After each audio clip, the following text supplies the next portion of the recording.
We live. What's up? What's up? What's up, everybody? Once again, it's 7 p.m. Sunday night. That means that we are once again live in the man cave.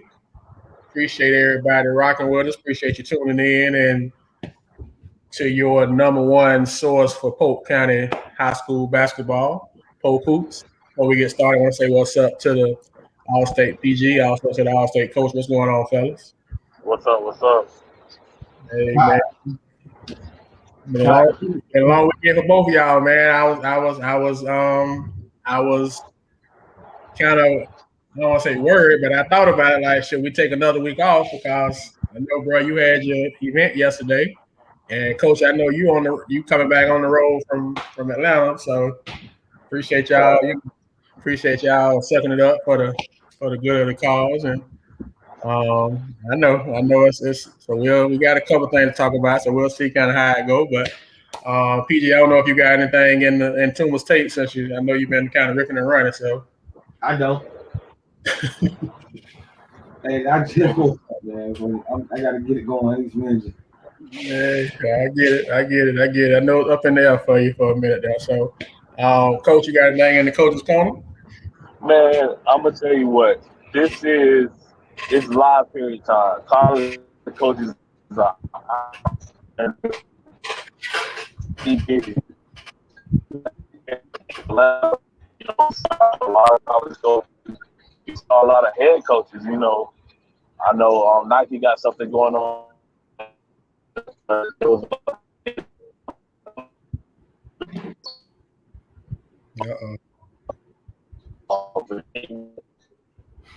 saw Jay Frog in there. Coaches out. A lot of coaches out. So Don't do it to him, coach. Don't do it to him, bro. Bro, he finna do it to you. I hear it coming. I ain't Oh worried man. about him. But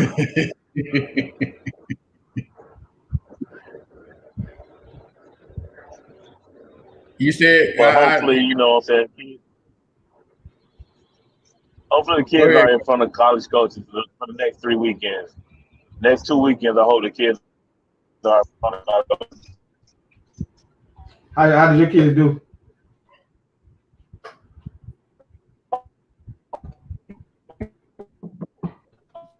Uh-oh.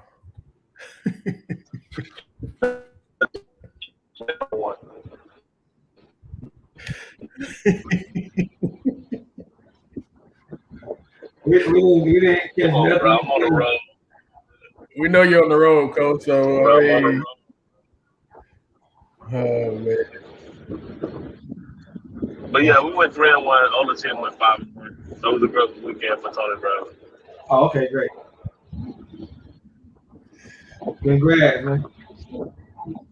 So we kind of transition, I guess, to the AAU thing. I mean, you went 3-1. Y'all 16. Your 17 went 5-3. I know that 5-1.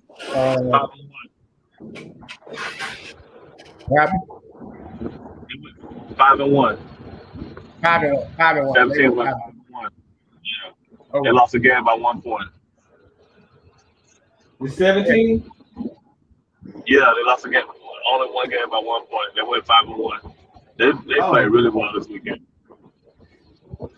That's a good deal. Good deal. And like I said, they're in front of coaches, and I know that Team T-Mac was in Birmingham with their 16s. I don't know how they did today, but I know they I posted their scores. They kind of was a little struggle for them over there in Birmingham.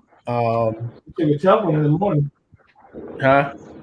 I saw they took a tough one in the morning. Yeah. It's kind of been a little struggle for them. And then I know FTL White was over there. They 17s was over there, and they was a little struggle for them too. And then I know that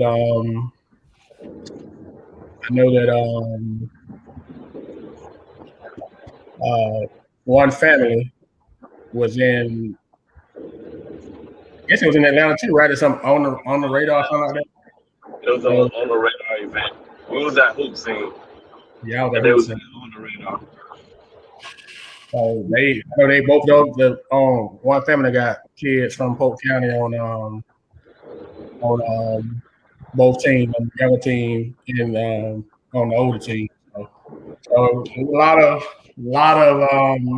kids that got a chance to play this weekend, and being it's a live period, a lot of kids got in front of coaches. So we're hopeful and prayerful that that it will. I'm not done yet, Coach, but I appreciate it. You're up next. We hope for that the kids that are able to be in front of the coaches since it's live period. Hopefully there'll be some offers and stuff that come out of it. And on a more local level, Lincoln Fire is not a high school yet. The 2028 Lincoln Fire team in the final four the YBOA Nationals, and they're over in the field house. So shout out to they play tomorrow. I think they play tomorrow in the final four over at the field house. So Coach London, if you got the schedule, you can post it. We'll, I ain't gonna forget about y'all, Coach. Come on now. But if you get the schedule the time, whatever, we'll be sure to post it on the page so anybody who's free can go over there and support the process is local. So just happy that all of the kids getting a chance to go and compete and play and have a chance to get in front of the coaches, and hopefully that will translate into some offers because, like you say, this is the July period. July is the time that it's go period for those guys. So you up this weekend, Coach. Y'all right back in Atlanta next weekend, right? They got another event up there next weekend or somewhere else? You get me? I don't know if you heard me or not. Did you hear me, Coach? No, say it one more time. I say y'all up again this week in Atlanta again this week because they got another live event up this weekend, right? Yes, sir. Okay. We are on the radar this week in Atlanta. Then we end at Hoop Scene in Orlando the following week. Okay. Just amazing. It seems like the only place that people really go play games is seems like Atlanta, the only place that hosts stuff. I know other people do, but it's just amazing how that works out where all the stuff is in Atlanta. But so I guess it ain't too bad, it ain't too big. You can get in the car and drive and get there. So it ain't like you gotta get no flight, no tickets and that kind of stuff. So I guess that's in that way it's not a bad thing. So well, Traveling Mercies, Coach, we're going to keep going with the show on your way back. And I know, like I said, FTL coming back from Birmingham. I know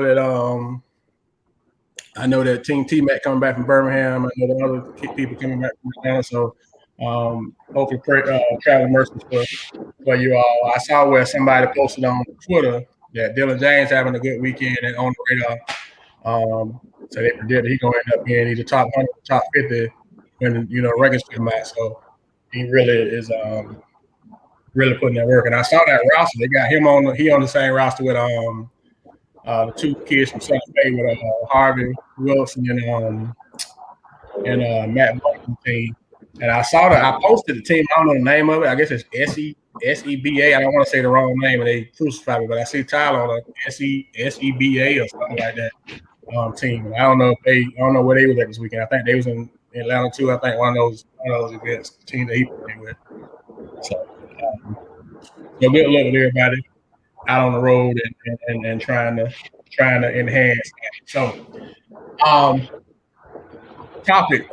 first topic of the night, kind of going like what we're talking about with kids, on these teams, going in front of these live periods, trying to get recruited. We know how. And we've talked about this, how the nature of college recruiting is with the transfer portal, which is not going anywhere.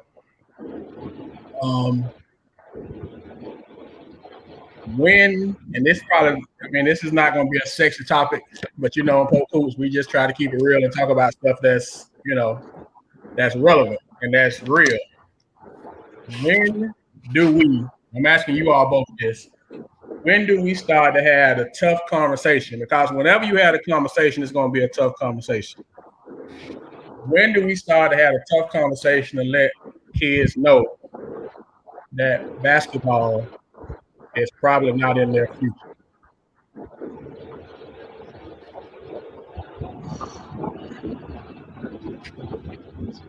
Because it's not a sexy conversation, Coach.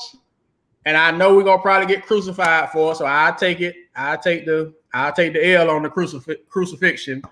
But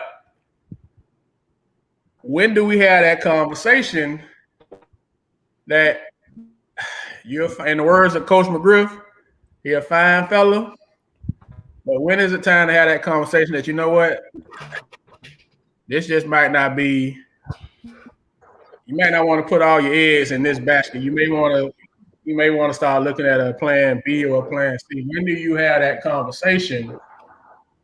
Because in one sense, you want to keep it real, but in the next sense, when you do it, some people see it as you killing the dream in their future as far as their ability to play college basketball, play basketball at the next level. That's what I mean by future. I would say end of junior year. I mean, or do you even have the conversation? Do you have the conversation? No, I wouldn't have that type of conversation unless it's brought up. Do you never have that conversation? If it's brought up, I have it. But most likely you do end of your junior year, but somebody has to ask that type of question. And it just depends on your type of role in the team and the reality of what your role has been. If you ain't been no if you haven't put up points, assists, or anything that recognizes you in all area, honorable mention at least, then that's when you realize that it is junior year. It's hard to say that, bro, because that's a tough conversation to even come at somebody with, because you never know how they probably could develop in a year. I wouldn't have the conversation unless it's act. So as a coach, you wouldn't even have the conversation. I wouldn't know how to have that conversation, man. I wouldn't honestly know how to. Do we have a responsibility as coaches / mentors to have that conversation? Or is that just not our business because we're not their parents? If it's asked, but you don't want to tear down someone. I mean, that's why I said probably junior, then I'm looking at, man, senior year, they can improve after the season. I mean, it's just hard to say that you have that conversation. After the season, if no offers and anything's coming on the table. Boys, can you hear me? Yeah. So, as a coach, bro, I honestly just don't know if that's the right conversation to have. If his goals is to play basketball, what you got to do is just help him with resources, like going to these individual showcases and things of that nature. But during that time, you got to have a conversation like, hey, what is plan B and C if this doesn't work out? But that's a tough conversation because a lot of kids don't want to hear that. You know what I'm saying? That maybe, college basketball is not for you. You know what I'm saying? But, a lot of people have these showcases where D2s, D3s, JUCOs show up, and you just never know what will happen. And I don't see kids go to those type of showcases and get scholarships, get a chance to play. But you got to know about those. And as a coach, I can help them find out about those and give them the information to go.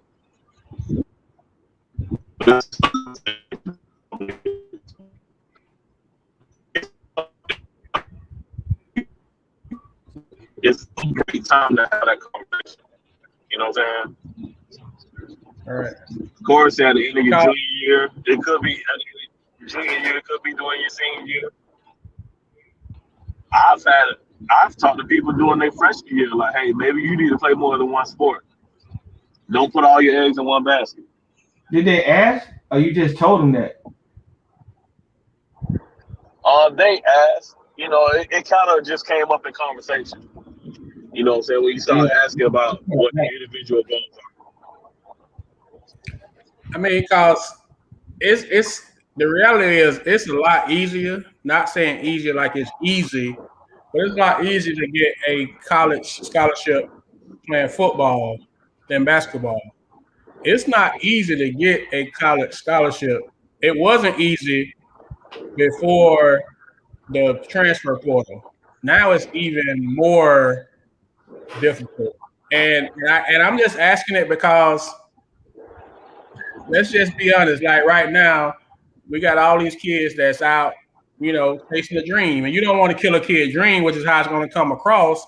But do we at some point have an obligation to at least not have them with everything in one basket, and then when it don't work out, you have nothing else? I guess I don't. Like I said, I know it's not a sexy conversation, and it's a tough one that nobody wants to have. But as a coach, you kind of got an idea if a kid got a chance to play at the next level, right? Early on. I mean, like Tuma say, they may grow, they may develop a skill set. They may have a crazy, insane junior year. I mean, a lot of stuff can happen, but for the most part, you kind of have an idea somewhat.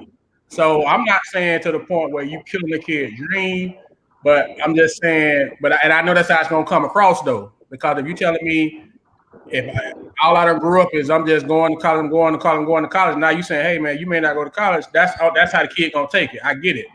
That's how the parent gonna take it. And you run the risk if you say that to a kid, parent may pull their kid and transfer them. You don't believe in my kids, so I'm taking them to somebody else. So I get it, but you know what, Coach? It's our job to kind of promote our kids. And what we do is get all the information about our kids, and we just send it out to coaches, right? At that point, we have done our job to promote our kids. I'm gonna tell you what's tough when college coaches come and ask us, like, "Hey, can certain kids play on this level?" And the thing is, we gotta be truthful with them because we have to keep, our relationship good with them. You know what I'm saying? Like, speaking to Jay Fraud this weekend, he asked me a question about a kid. I was like, man, can this kid play? Yes, this kid can play. You know what I'm saying? I think this kid is a D1 kid. He asked me about another kid. I was like, Coach, I don't think he can play at that level. That's just my honest opinion. I'm not gonna, sell him a pipe dream. That kid go there now. Coach get fired because he's not winning. You know what I'm saying? That's a real tough conversation is being truthful about, your players. Yeah, you can't lose your relationships with coaches trying to get every kid. You can't lose your relationship with coaches trying to get every kid in high level schools. Yeah, I'm a tough critic, bro.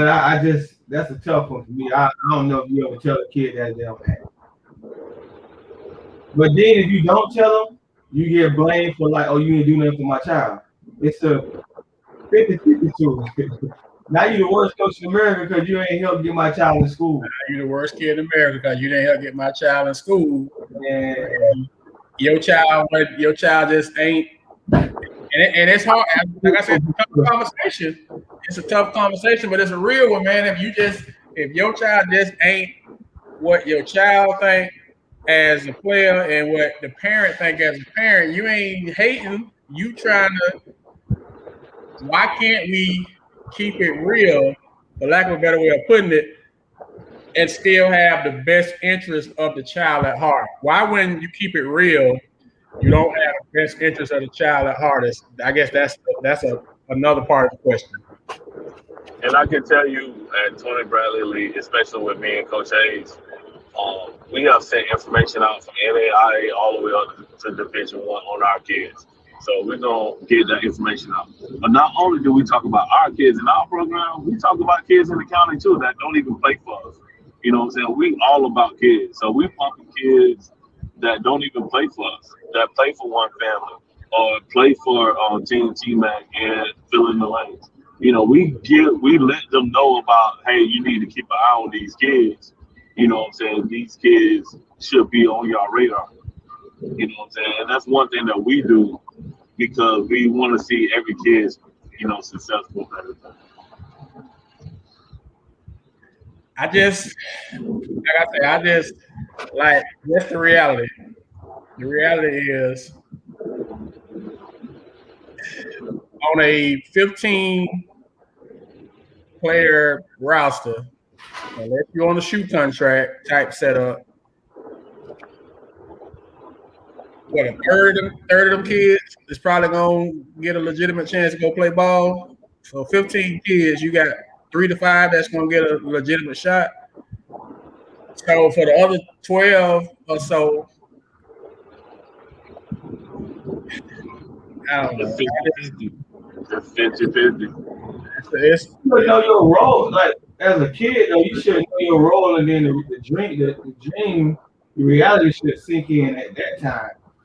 Once you know your role on your team, then the reality should sink in. Unless you like a power top team in the country, if you just a average team, and for the average team, you're gonna get 2 players possibly getting looked at for college. On the average public high school, you get 2 players. All right, your role should set you into a position where you know what was possibly going to be on the table. Just your role as a player, because things that start coming in and they're not coming in, then it becomes a wake-up call for you at that point. So that sometimes you don't have to tell that story to the kid and be the bad guy in the case. It can just be the reality of like, oh look, you're not getting recruited because for our team you play the perfect role, but at the next level you don't have the perfect position that they're looking for. So you might be a 6'1", 4 for your team, but in reality that's a point guard in the next level, and you don't have the skill set to play the point. So it all depends on what the skill set is on that kid, to where you can really break that stuff down and act. But I mean, I just can't see being the bad guy of a dream chaser. Right. I mean, let's look at and Coach Johnson was asked a question. So let's just let's look at it real quick. Like this class of 2021, how many seniors did we have move on to the next level? We had Walt that's going to Iona. We got Diego going to Lincoln Memorial. We got Marcellus going to Pasco Hernando. We got the kid Amon Moore going to Pasco Hernando. We got Parker going to Warner. Parker from Hardy. I'm talking about just basketball now. Frazier going to Polk State. Got Alvin going to Stetson. We got Johnny Torrance going up north. We got Marquise and Jude going to Lewis and Clark. You got Jimmy Huff and Cheney going to Carolina Christian. I'm missing somebody. There's 3 of them. Got 2 in Carolina Christian. And I may be missing somebody else. But after that, we got old boy from Lakeland Christian going to Tampa, University of Tampa. So 10 seniors out of 10 seniors out of about like 35. That's what I'm just saying. We got about 10 that we right off top. Out of how many seniors in the county? It's more than 35. It's more than 30. I'm talking about countywide. So we got probably 10 that's going to some level of college, next level to play basketball. So we got a whole lot more that are not going, that had that dream that they were going all the way up and through. And how many of those kids got a plan B right now? Like they had everything in the going to play basketball. Gave up football, so they ain't a 2-sport. They gave up baseball, so they ain't playing baseball. It was all or nothing.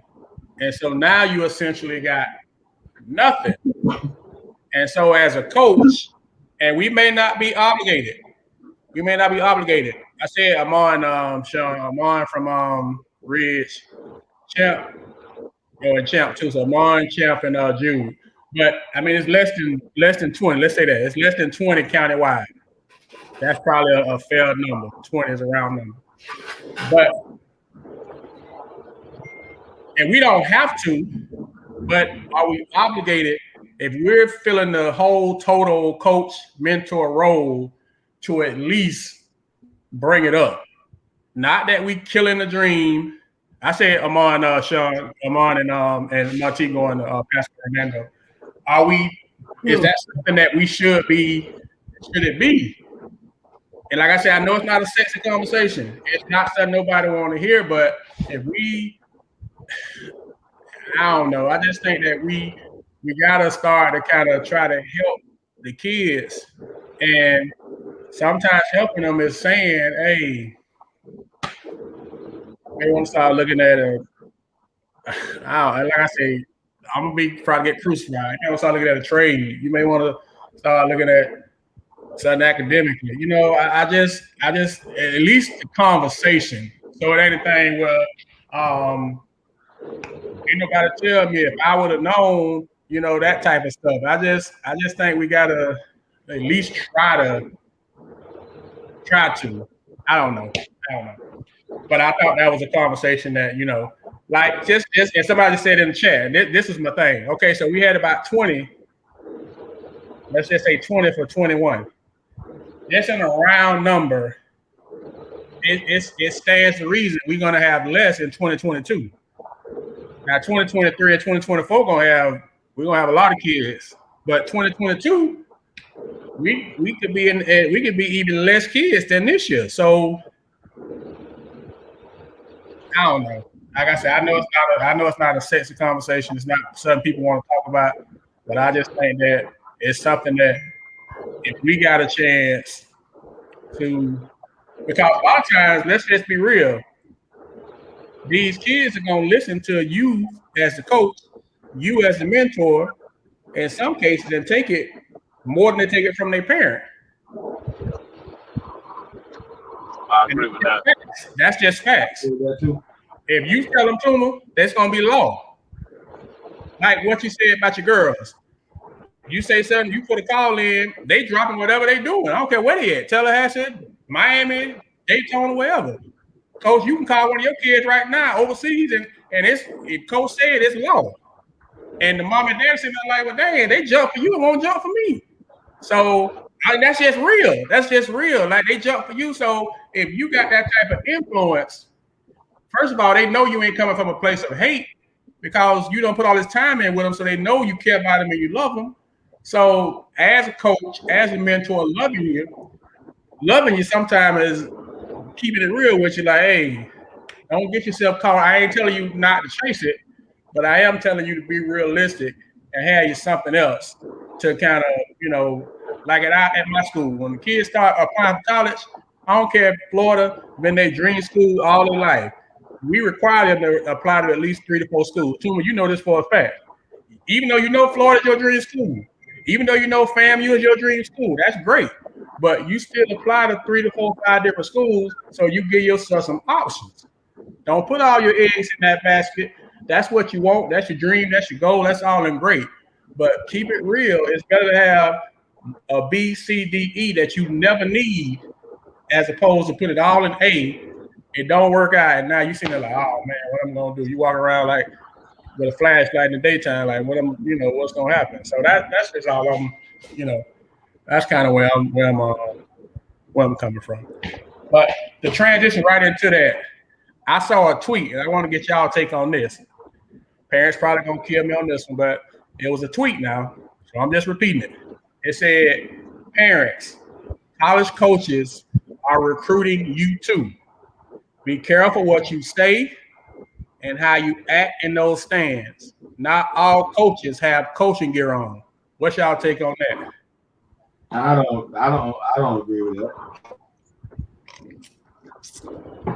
I don't agree with that at all because once you in college, I ain't got to have no communication with her. I don't remember last time I was giving talk to my grandma unless it was me at home on the phone with him on my way back. So I don't agree with that. So you don't think that coaches in this day and age are looking at coaching, dealing with looking at parents? Nah, to me, you'll be a dumb recruiter if that's the case. That's like saying somebody in your family went to prison and you gonna look at this kid in that way because his family history is bad. Yeah, I can't determine how the parent act in the stance. I don't think that's true. Coach, you on the circuit, so you tell me. I think it's true in some cases, but I think in most cases that is not true. Because once they get the kid, they're not dealing with the parent all the time. I talked to a coach this weekend and said he has a parent meeting. And he lets them know what his expectations, from the jump. You know, um, but I do know this. You said that tweet about parents. That I think that tweet actually applies more towards their high school coach and their travel ball coach. Some people don't recruit some programs because they don't want to deal with the coach. You know what I'm saying? So I think that's more relevant to who you're playing for and what they represent. I just know some college coaches are like, hey, I'm not dealing with that coach, at all. As far as trying to recruit that particular player. So I think it applies to both. It does apply, but not in all situations, coach, on that one. So you think I can see coaches, but I can't see parents. You don't think the parents is as important as the. But nowadays they don't even really. How this stuff is set up, they don't even come to watch high school games. So are you really even dealing with the? Are you really dealing with the coach? They deal with travel ball coaches, definitely. You know what I'm saying? They do still have a relationship with high school coaches, just out of particular kid. But they do try to make it out to kids that are on their board. If they're not on that board, they're not coming out to watch them play. So, it's selective because it's their season also. They gotta, keep.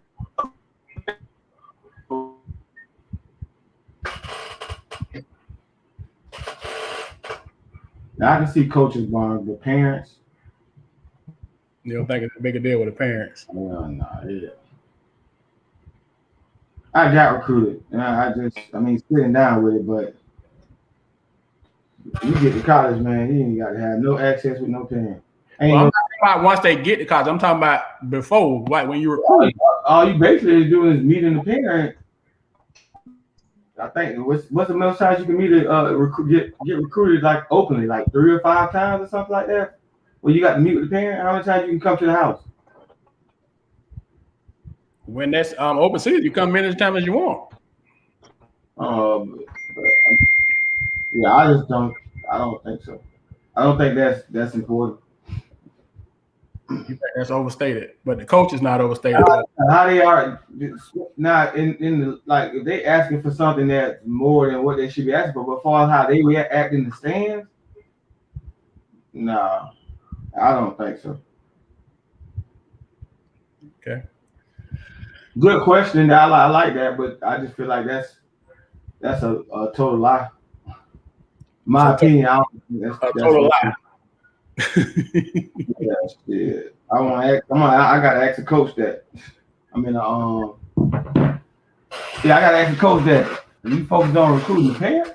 Yeah. Are they in the stands?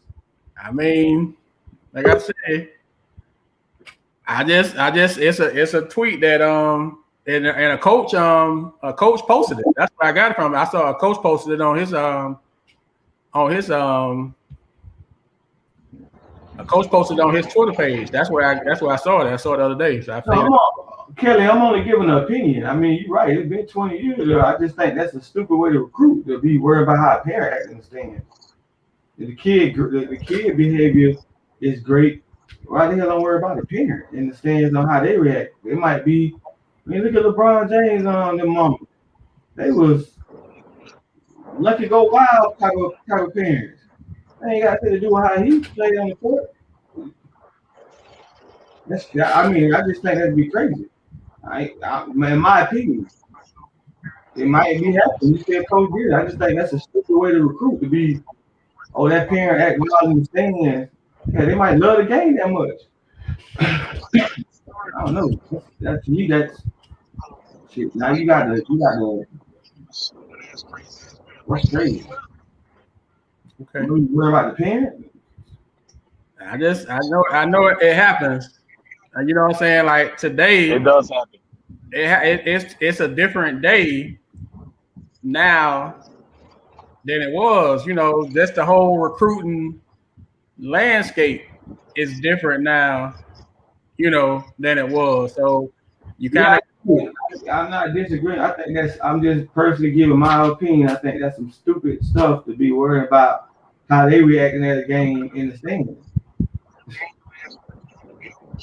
What do you got a valedictorian athlete that is all American averaging 20-some points, and you like, oh, I ain't gonna recruit them because their parents are not acting in the stands at a game, and you get fired. You take that shit back to one of them high major coaches talking about. Now we ain't gonna recruit him because the parents they're not acting in the stands. Really? So you calling BS on it? I'm straight calling BS on it.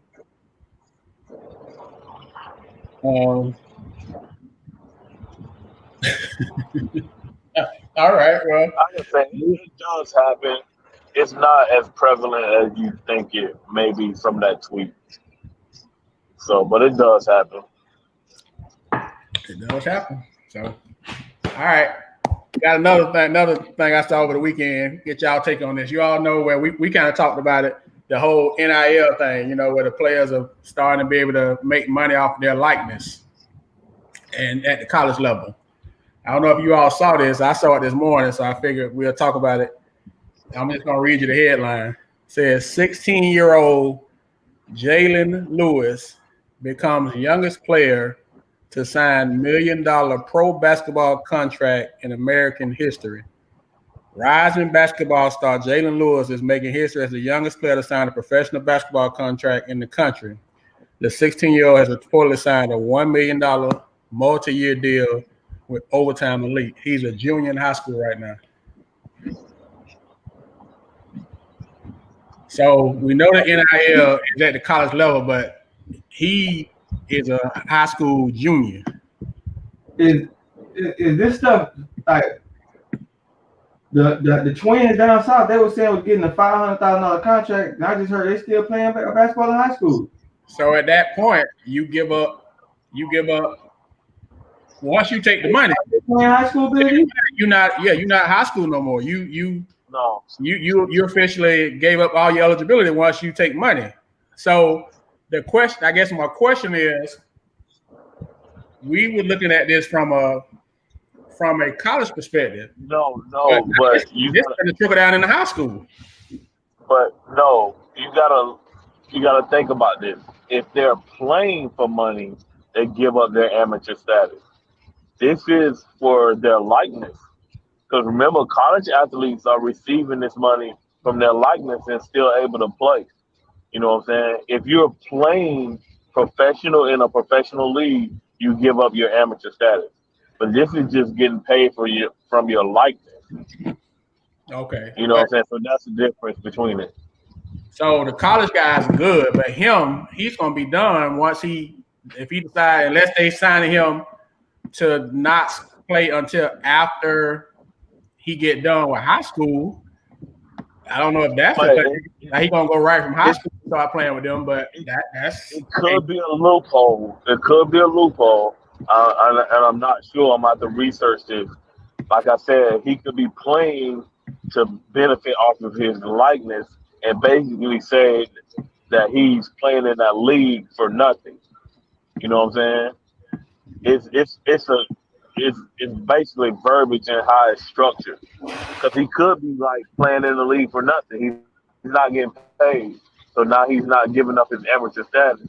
but he's getting paid from his likeness. You know what I'm saying? Just like the college players are. So now this thing has transitioned down to high school. This guy is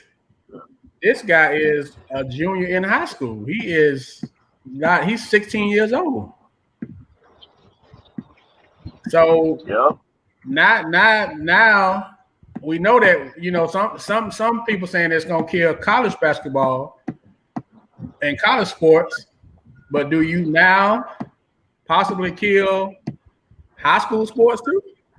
I don't think you kill high school.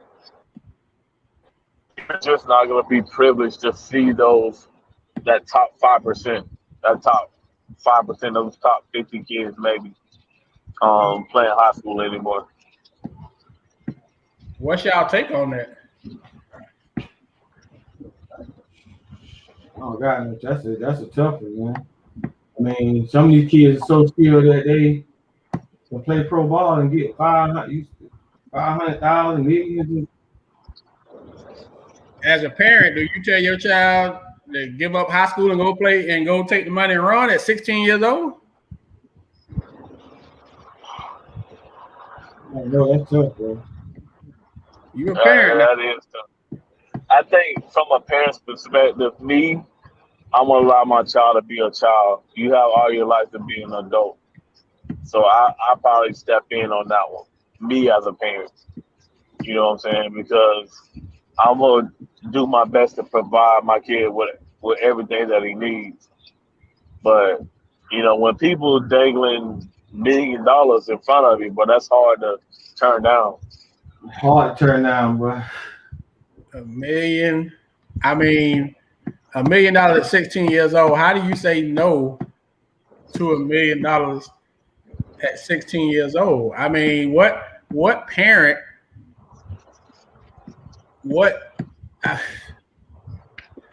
How do you? I mean, because if a kid is that good, more or less, the goal is to go pro, right?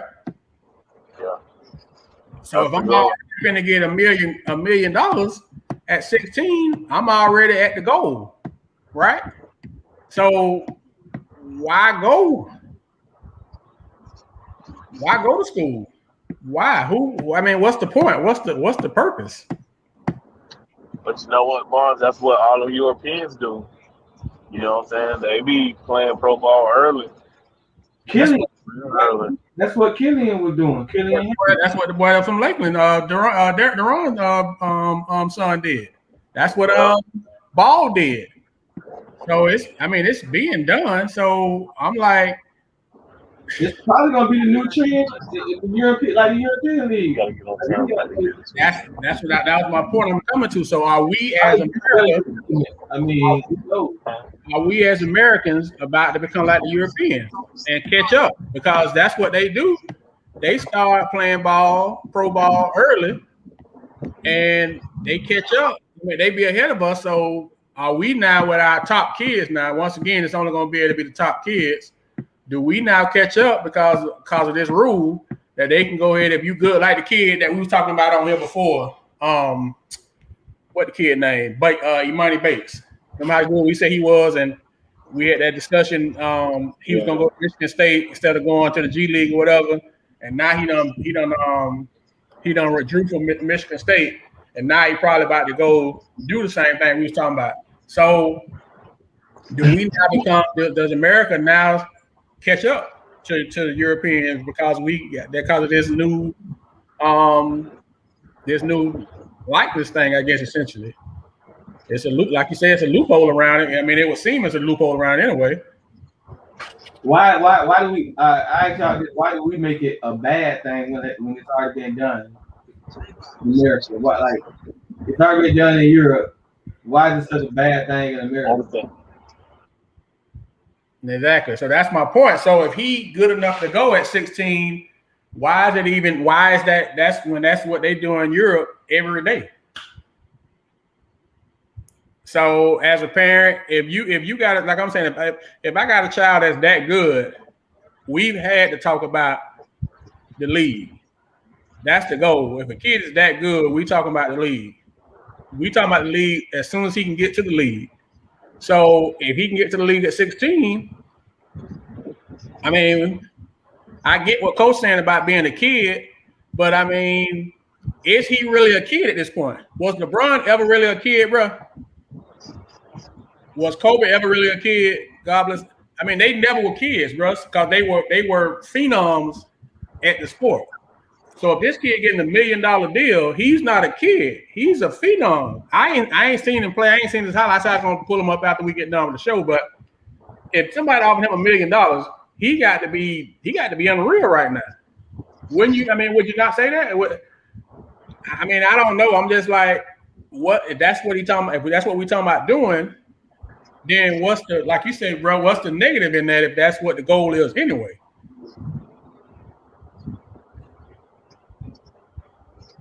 Yeah. You see what Coach Johnson wrote? Yeah, I'm looking at that. That's facts.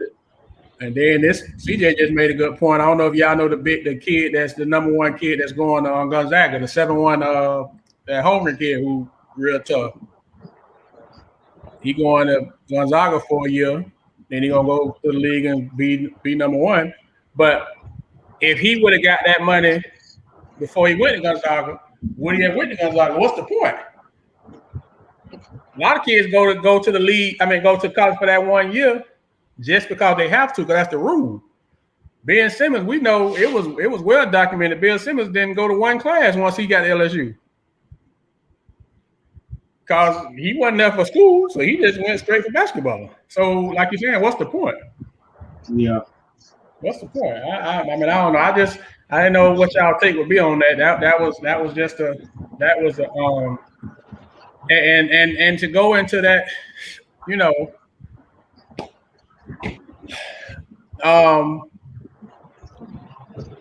do we, another thing, are we missing the point? Are we missing the boat? You're talking to our kids about money in high school, about financial literacy, about how to move when it relates to that. Are we somehow missing the boat with that? I know we had this conversation offline before, and we all agree that we do not teach financial literacy early enough, to our kids that are in school. Schools don't teach it at all. You know what I'm saying? I'm an educator myself, and that's why our kids are so behind if it's not coming from the parents or, somebody that's a mentor that's investing into our kids. Most of our kids, they get out of college and have no clue about credit. They think they're going to go out and buy a car, but you don't have any credit built up, you know what I'm saying, in order to get that car. You know what I'm saying? So the earlier, the better in teaching financial literacy to our kids. I seen a thing on the internet the other day where parents put their kid on their credit card,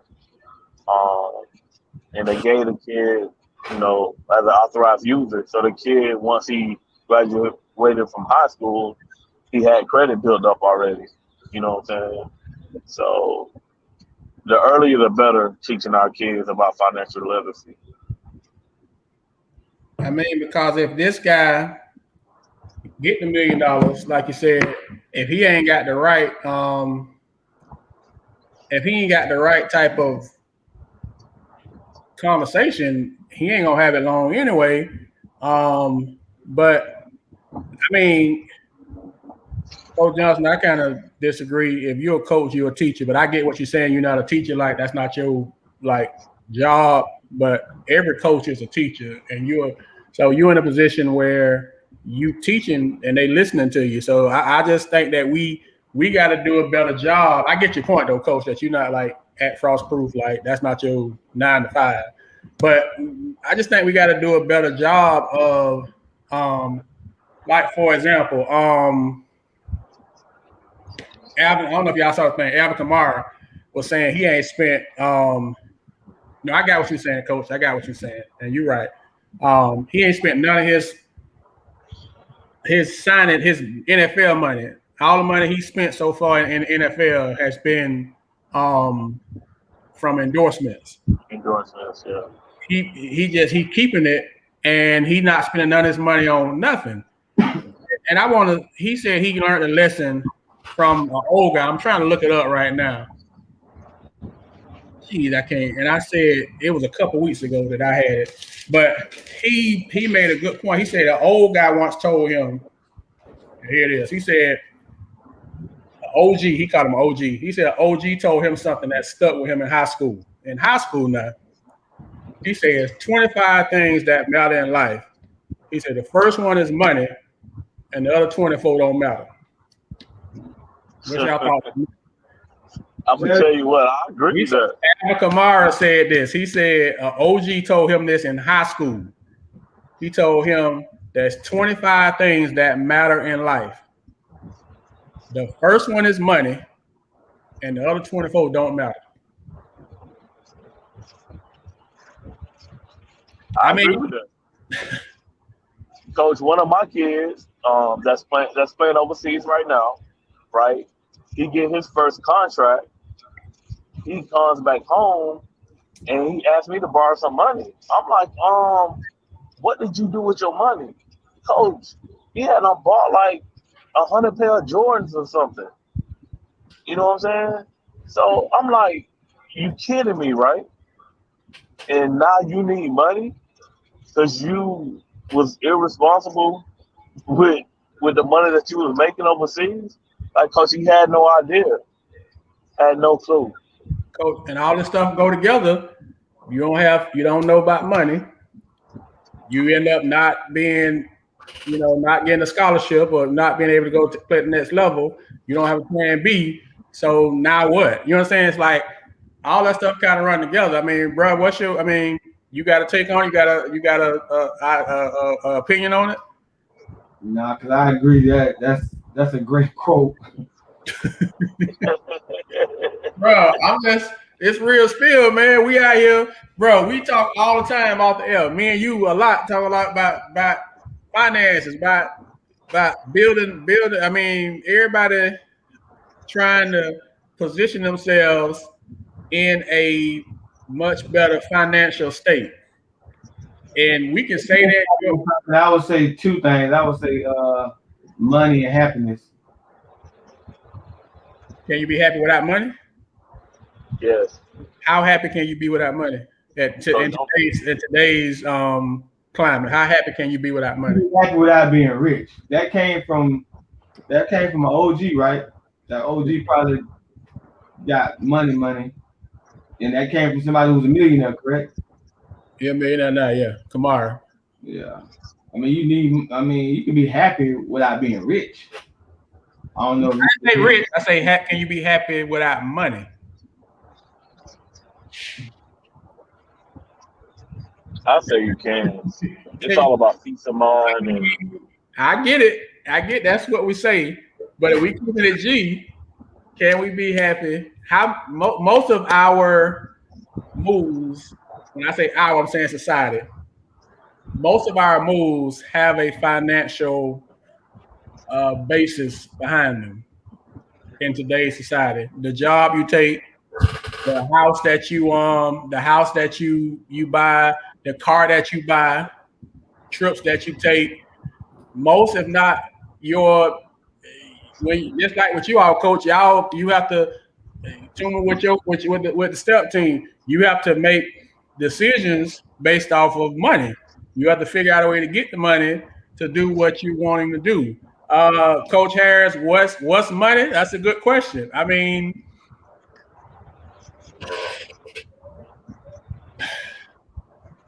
are you saying what's money as in what's considered money, enough money to be happy, I guess? I mean, I don't know. That's a good question, Coach Princeton. I'm saying if we being real, and let's just, how happy are you? Do you get happier with more money? I mean, you could be happy without money, but as far as what's real money to me probably wouldn't be real money to the next man. Real money to me is my bills paid. I don't have to have much more than that. If my bills paid and my family taken care of, then I'm good. So for me, that's money. Anything over that is extra. Now, am I always trying to come up with ways to make more money? Yes, because money creates comfort. I think money does create happiness. I think you can be happy without money, but I think you're much more apt to be unhappy without money than you are to be happy without it. Happy with it. If that makes sense. There's a lot of unhappy people because of their current financial state. Am I off with that?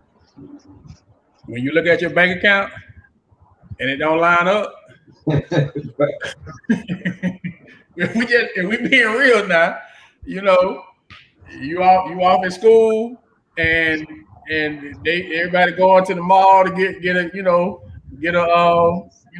fresh for the weekend, and you call home and it's bill week and I can't send no money. It's a whole different conversation. We all have been in college, man, and I've been broke, and the squad and everybody else is like, hold on, man, them real conversations, man. I was just having that conversation with my son the other day. I'm like, look, man, you finna be in like real college now. You finna be having some real decisions. Like you get money from your mom, you get money from me, whoever, and you gonna have to budget. You gonna have to make this stuff work. You ain't gonna, and until you don't have to eat some ramen noodles and put some hot dogs in them with some cheese, and you ain't man. Let me. Man, tell nephew to call me. I got a hat. I'm just talking about me now. Let me back up. I'm just talking about my story. I can't talk about everybody else, but like Miss Karen saying, if you're a parent and you can't give your kids what they need in school to be in activities, you're not gonna be happy. If your child call home and they ask for something and you can't give it to them as a parent, man, that's tough. You ain't at that point. Hey, Mike, man, I don't know the struggle. I'm just talking, man, because we don't have this conversation, and I think we gotta have this conversation with our kids, man. Is what I'm saying. I guess that's the point I'm trying to make. We gotta prepare them more off the court than we're doing. You understand? We're doing a great job of preparing them on the court. We can go do drills with them. We can get them on the road and take them to these camps. We can fly them out. We can put them in front of college coaches and that kind of stuff, and all that's great. But what are we doing off the court to make sure once they get out the car, once they get off the plane, that they gonna go and they gonna stay gone, not go and be back in the semester, not go and transfer 4 or 5 times. That's kind of the point I'm trying to make. And I'm gonna be kind of going around to get to it, but we gotta have these conversations with them, man, so we can set them up for success. Because you all know that it's a fine line nowadays, and we finally now are starting to have a conversation about it. We may not want to have a conversation now because it's not sexy, but it's real, bro. Mental health is a real thing now, and there's a lot of triggers for it. And a simple trigger could be not having finances, not being able to get something. I mean, it's anything that can trigger it. So I think we just got to do a better job as mentors, as coaches, as parents, off the floor of getting our kids ready to be successful as we do when they on the floor. Does that make sense? We do a great job in the gym. We got to do a great job when they ain't in the gym, when they ain't in between them lines, is what I'm saying. And so these kind of conversations that may not be sexy, I think are needed. They warrant it. And the reason why they're not sexy is because people don't want to look at them because it's not a comfortable place to be, if that makes sense. But with us, Polk Hoops, they be mad with us anyway. So we might as well have a conversation, and you can be mad if it's gonna create conversation, then we'll do it. So yeah. I have those conversations with my kids, and they think it's like funny now, you know what I'm saying? But I always get those kids when they do go off, be like, you know what, coach, you told us that this was gonna happen and this is gonna happen. I just appreciate you, letting me know you hit us again early. You know what I'm saying? They think it's a funny conversation or it's not a real conversation back when you talking to them about it, but when they get hit with those situations, they usually call you and let you know, they thank you for having those conversations because those conversations are real. You know what I'm saying? Because I was one of those conversations. I got to school and it was tough, and I contemplated about coming home, but being able to call, my Uncle Bernie and my parents and other people I looked up to, it helped me stay at school. You know what I'm saying? Being there with you, coach, where you have to scramble to eat or find something to eat. Man. So it's tough out there. I'm trying to listen, me and Tuma talk about this all the time. People see Corey Tuma 2021, they see Corey Barnes or Coach Barnes, whatever, 2021. They don't see Corey Barnes washing the par, bricks. They don't see Corey Tuma, what you call it, Coach? They don't see that. So when I'm having this conversation, I'm coming from a place of experience. I ain't telling you what I'm thinking about. I'm telling you what I know. I'm telling you about broken the joke. I'm telling you about the project. I'm telling you about anybody who know me can tell you that. Anybody who know bro can tell you that. So when I'm having the conversation, I'm having a conversation from a point of, bro, I went through this.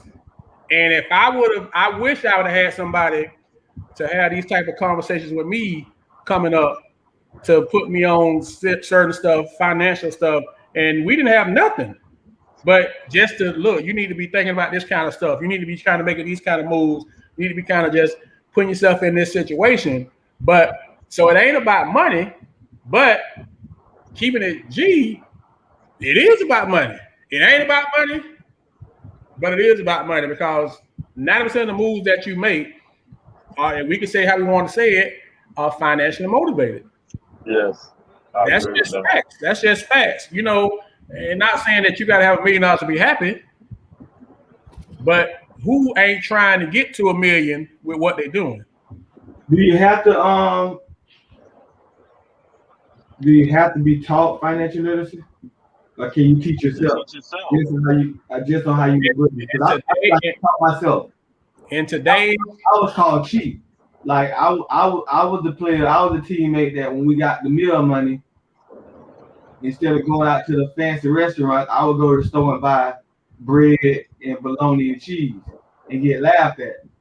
But I still kept an extra $300-400 in my pocket. So I taught myself, but everybody knew. Like I taught myself how to budget while in college because I knew that I wasn't gonna have the opportunity to go home and get money or have my grandmother send me money. Like I couldn't make that same call that another teammate could make. Like, hey, I need $100. I taught myself. You taught yourself, but what I'm saying is, I carry that on now. Like I still get called cheap in certain ways now. But I carry that on now, on how I live. I don't want to see that other. I don't want to see the past that I grew up on. So I'm gonna stay the guy that you call cheap. Because you ain't trying to go back. For me, bro, I just always think about that block of government cheese. Bro, I ain't trying to eat no government cheese no more ever in life. Yeah. That's just but what I'm saying is just imagine how you can teach yourself now. We talk about it all the time. I ask you something, you're like, bro, you just go Google it. Even like we talking about Photoshop. Just imagine if Google was like it was now then. Yeah, I have $4 million in my account. Come on, bro. We wouldn't even be where we at right now. That's my whole point. It's like that stuff wasn't it wasn't as available to us then. It's not that we didn't have the access to the information. The information is a lot more accessible now. So you can teach yourself, but I do think to Black point, the kids probably need to be taught more because they're not as motivated. If you make it a class, if you say that you got like Coach Wheeler showed me something when I went out there to interview his kids. He got all his classes set up in Google Classroom. So he's made his classes, even his basketball class, into a class where they got to go log in, they got to go in and do certain workouts, this kind of stuff, because if you make it to where they got to go do it, they will do it. But if you don't, they're not, because that's just not their focus. They much more rather be on social media. They most rather be on their phone texting. So if I put it in a format that they're going to be on anyway, then when they look at my class, Then they're gonna go to Coach Tuma math class. They're gonna go coach. To Mr. Tuma math class. They're gonna go to Mr. Washington English class, and you meeting them where they at. But you present it in a way that they're apt to getting it. We didn't have that back in the day. We didn't have Google to the point that YouTube to the point that we got it right now. Well, okay, write a check. You put it in Google, and it's 5 million things come up, 20,000 videos come up. We didn't have that back then, bro. So like you said, you had to teach it, and your teacher was what? You knew if you got the $100 from outdoor, you didn't know when that next 100 was coming. When I got that 100 up there in Tuskegee, bro, I didn't know I might not have 100 for 2 more months. So every move I'm making, bro, I'm like, hold on now, hold on, So it's like, I made them $3 after the game, but in that pizza, I made that shit last, boy. Right, Coach. So let's put you in this situation. You or me both, for where we come from, and you, this kid Harris, and they finna give you $1 million, bro. And you coming from where you came from. How long you gonna have that $1 million? Well, I'm telling you, gonna have that $1 million 2 months. Come on, man. You go from $3 to dang on $1 million, and you don't know, like Monty said earlier, you don't know nothing about taxes, so you ain't getting the whole $1 million, first of all. So you thinking I'm spending like I got $1 million, but I really ain't got but what, $600,000, because they taking what, 33% off the top. So I just think we gotta. I mean, I don't know. I think we gotta have these type of conversations. We gotta prepare our kids off the floor just as much. And like you saying, Coach, y'all having that conversation with y'all kids, Tony Bradley, y'all ahead of the game. Why don't we, as coaches, bring in people like that? You got economics teachers on campus. You got, teachers on campus. So it ain't like you got to go find nobody. Every school in Polk County has an economics teacher because it's a high school graduation requirement. Why not have the economics teacher come in there and have a conversation with your team, getting out of school year? I mean, you ain't doing it on the first couple of days anyway, especially to them that first week when you gotta have tryouts. When you already know who on the team, but you gotta have tryouts. They come in there and have that conversation with the kids that you already know on the team. Why the kids running around at you, trying to see if they're gonna be a part of the program. I just think it's stuff that we can do a little better to help our kids off the floor, because it's becoming more and more important that they be in a position to succeed, because to the first question, they all not going to college. We hate to say it, but it's the reality. They all not going to get a scholarship. So what you going to do when the dream is over? That's all I'm saying. What you going to do when the dream is over? Bro, you was able to transition. You got to live the dream and transition after it. Let's just say you didn't have the first part. You wasn't able to live the dream. What was you gonna do? You had a transition plan. Billy D, you got to live the dream and you got to transition out. What if you never got to live the dream? Everybody don't get to live the dream like y'all did. You know what I'm saying? And I just think that we gotta. And maybe I'm asking too much, but like I said, I know a kid's gonna listen to you, and that's just the reality. As a mentor, and you, Billy D, as a coach, in some cases more, they're gonna listen to their parent. So if you tell them to do it, they're gonna do it. They're gonna at least consider it. They're gonna at least, well, Tuma said it, and look at what Tuma did. Well, Coach Billy D said, look at what Coach Billy D doing, and it's gonna be a conversation. It's gonna be a thought process. And I just think we got to start to help the kids to think a little more different than they thinking, because they just not all gonna be able to go to the next level and play ball. They're just not. I wish they could, but the reality is that they just not. So those kind of stuff that I think we gotta do a little more conversation on of how we gonna help them off the floor. And we do a great job on the floor. The proof is in the pudding. The proof is in the success of the teams around here and the way the kids. We doing a great job on the floor. Let's do a little more off the floor, especially with the people that got the influence to do it. Is all I'm saying. And I'm speaking from experience. Y'all know for me, I ain't saying nothing that I ain't been doing for years. So it ain't like I'm saying do something that I don't already do. I just think that we gotta do a better job when we have that ability. Now, you don't want everybody talking to your kids, But Tuma, I don't have no problem with you talking to my kid. But you don't have no problem because I know what y'all. Now you ain't gonna have everybody in your kid face because everybody ain't reputable. But anywho, I don't know. So that was a pretty serious topic, and everybody kind of wasn't sexy, but it was something that was necessary. So we're gonna transition to something more light. Folks probably like, dang, man, they're too deep on here today, man. I ain't know about all that. Coach, last night, this is not a Polk County. It's a basketball question, but it's not a high school question. It's a basketball question though. Should we be worried as the United States that we lost to Nigeria last night as far as our Olympic basketball hopes go? Yes. You heard the question too? Yes, you should be worried.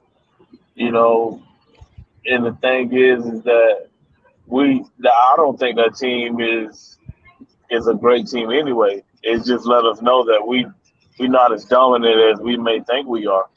But that loss to Nigeria concerns me. I really don't expect that team to win gold. I really don't. But I think they probably bring back a bronze medal. But I'm concerned with that loss to Nigeria. Tuma, did you hear the question? Yeah, I don't know.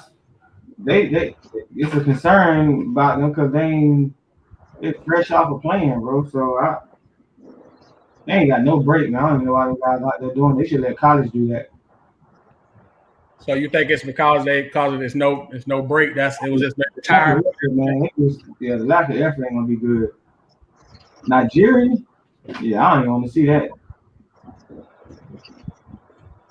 So you don't think we have a chance? I know, Mike. If LeBron, we got the best players in the world, but they're not gonna play to the level that they need to play at. Maybe that's a wake up for them losing last night. I'm about to say that because they were a 30-point favorite and lost by 3. But just imagine the people at Vegas, but they probably sick right now. They shot horribly, man. They shot horribly. It's like it was really unlike those superstars shooting that way. So they continue to play like that. There's no way they can win.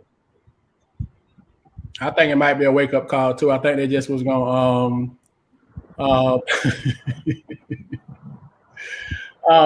and Nigeria had a couple. My son in the chat talking about Nigeria got 3 Heat players. They gonna win the gold. He a insane Miami Heat fan.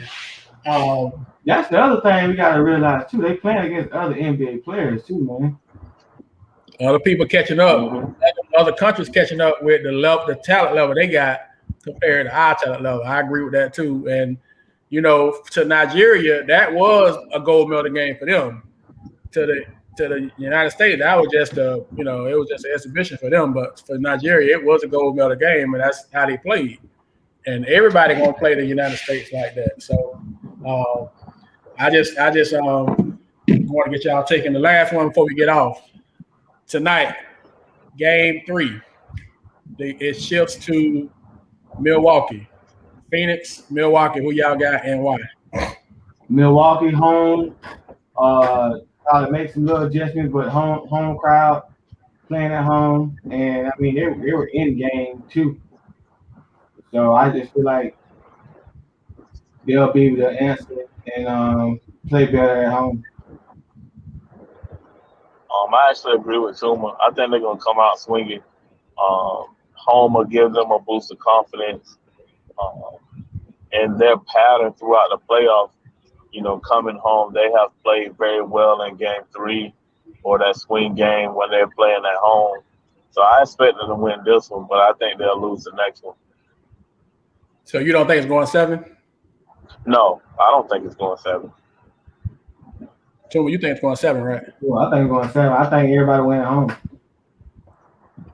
Do you think that Milwaukee's best team is with Giannis at the 5 and Lopez on the bench?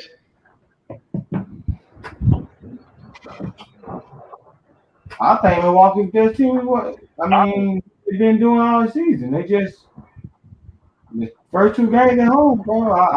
The only adjustment they need to make is this is where the series go for me. Pick your poison. You want Chris Paul to beat you, or do you want Devin Booker to beat you? I'd rather play the way I played the other night in Devin Booker than Chris Paul to dominate. Chris Paul dominated the game a lot different than Devin Booker. So I'm gonna take away Chris Paul. I gotta be able to control Chris Paul. So you putting Holiday on Chris Paul? That's the take. You gonna put Holiday on Booker or Paul? Which one you gonna allow to be? I put Holiday on Paul. Yeah, but then I think what they struggle at is how they were defending the pick and roll. You know what I'm saying? Phoenix run that high pick and roll, and they was trying to switch it. And man, they had in against Atlanta at the beginning, they made the adjustment. The pick and roll is just killing them. So who is it more tougher to guard on the pick and roll? A scorer or a scorer and a passer? I agree. Booker ain't passing that. Chris Paul can dominate the game off that. The scoring thing, I think they can match that. They just did. What gave him 40? You got to get more from other guys though. But how Middleton goes for Milwaukee is how the Bucks go. If Middleton plays well, they pretty tough to deal with. When he struggle, they struggle, and that's kind of been their MO for the series. The reason why I asked about Giannis at the 5 is because when Giannis at the 5, it seems like they can guard Phoenix better. When they got Lopez and Giannis out there, they kind of struggle. And to Phoenix' point, Phoenix just kind of find whoever guarding them, and they trying to switch that stuff, and they ended up with open looks because one of the bigs going to end up on Chris Paul. So I think if you put Giannis at the 5, because you got to have somebody out there with Ayton, you can go small with everybody else, and then you can kind of flatten out a little bit and be in better shape. Now, whether they do that or not, I don't know. But I do think that Milwaukee win tonight too. I think they should have got game 2. They kind of let it slip away from them. They had game 2, even with Middleton and yeah, Booker hit some big shots though down the stretch. Yeah, he did. He came through. And it's crazy kind of talking about what we was talking about earlier. Booker never scored. He never started at Kentucky, first of all, and he never scored 20 points in the game his whole Kentucky career. Did y'all see that one that stat? Yeah, I mean, he never scored 20 points in a game at Kentucky. He was still a lottery pick. But he still was a lottery pick. That was about to say, still was he was on that team that had all them people. Still was a lottery pick, and he never started. Never hit 20 points a game, and he lighted up in the league. That's surprising though, because remember, there was somebody else that was at Kentucky that they had like some dominant player with Derek Anderson. He was hurt, but they had some dominant guys on that team, and he still was projected to get drafted higher than all those guys. I know all those guys. You remember how that was when he was hurt, but he still had high projection to be. And that was crazy that team that he was on. He was on that team with Anthony Davis, I think. And Roy Williams, not Roy Williams, but with North Carolina, the Williams kid got drafted. Marvin Williams. Marvin Williams got drafted, and he wasn't even the best player on that team. He got because of the projection. Booker a whole problem, bro. He's a whole problem. But Booker, I think Stephen A. Smith was kind of a little off when he talking about Booker is what he said the next Kobe or he Kobe. Yeah, why they comparing him to Kobe? Like, I guess because Kobe trained him. Because he got that mid range like Kobe used to have. That how Kobe shoot the mid range shot. That's all I can see. Yeah, they tripping. Ain't nobody got that mid range game the way Kobe had it. That's all I can see. Because of how he his mid range game, because he take a lot of he do a lot more mid range than most guys. Him and probably Bradley Beal from the 2 position. But yeah, for them to even put that on him, why would you even get at to him this early in his career? You know what I'm saying? That ain't even fair to him. Why does everybody want to play with him? Like Chris Paul ain't the only one that wanted to play with him. What makes him so? Y'all take. I was just wondering what makes him such an elite guy that everybody wants to play with Booker. Say he's a great teammate. I've heard that. I've read that rather. Oh yeah, He's a great teammate. Yeah, anybody that comes to the game, bro. I told y'all this last time we was on. Show up to the game and show. That's all I need to know, bro. He done came to the game multiple times in chucks, old school dunks, cards and stuff.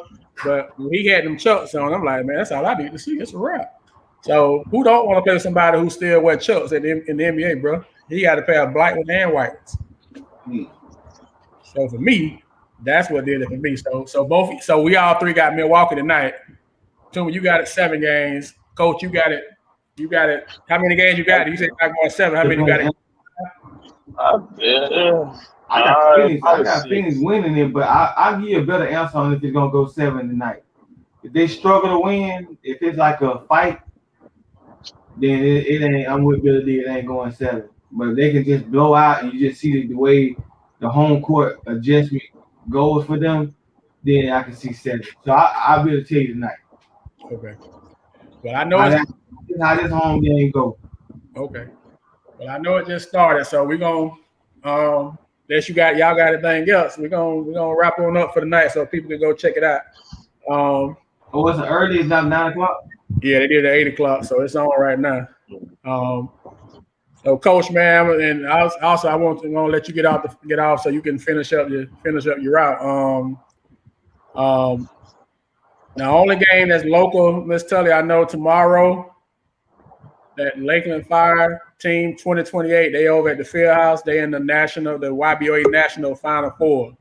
So they are, and then we can do that before we get off too, I guess. Yeah, they playing tomorrow in the Final Four at the field house, the Lakeland Fire 2028. I know TV Elite is going back to Atlanta this week. Both y'all teams going back? Yes, sir. Okay, going back. I don't know about Team T-Mac. I don't know if Coach Miller's still on here. I don't know if FTL going on the road this week. Who else? I don't know about Billy, y'all driving up there? Y'all been flying? We drove. Y'all driving again next week? Yes, sir. Road Warriors. Tuma hate getting behind the wheel. That's why I asked you that. Yeah. So we know, and as we know about other teams, if they going back, I'm sure they're going next week to T-Mac. I'm sure the FTL will be on the road. I'm sure that one family will be on the road. We already know TV Elite on the road. So as we get the information, we'll post it on the page. But locally, Lakeland Fire tomorrow at the field house. If you ain't busy, want to see some local basketball, go cheer those kids on. I'm sure they'll appreciate it. I'll post it on the page here in a minute once we get off. But so Coach, we may, depending on how y'all do, man, we may give you the week off next week, man. I want you to be having to try to do double duty. Man, because we'll make it work. Make it work. So, all right, man. Well, we appreciate y'all rocking with us, man. I know the conversation tonight wasn't as sexy as y'all used to it, but it was something that was necessary. It's a conversation that we needed to have, and we want to make sure that at Polk Hoops we having the funny ones, the enjoyable ones, and also the tough ones, So, because we want to make sure we put our kids in the best situation to be successful. So that's what we're here for. So appreciate y'all rocking with us, and until next time, it's Polk Hoops, and we out. We'll see you. Appreciate y'all.